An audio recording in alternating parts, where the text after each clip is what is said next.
వివాహం ఆడితివా, విడుదల కోరుకొనవద్దు. దేవుడు జతపరిచిన వారిని మనుషులు వేరు చేయకూడదు.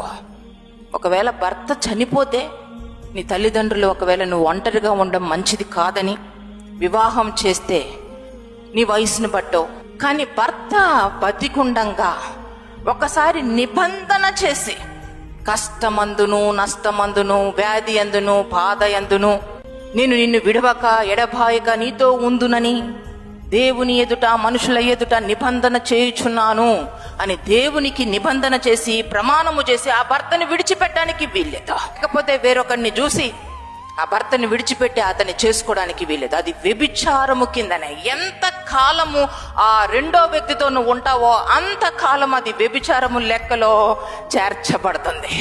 10 ఆజ్ఞల్లో ఒక ఆజ్ఞ, వ్యభిచరించవద్దు.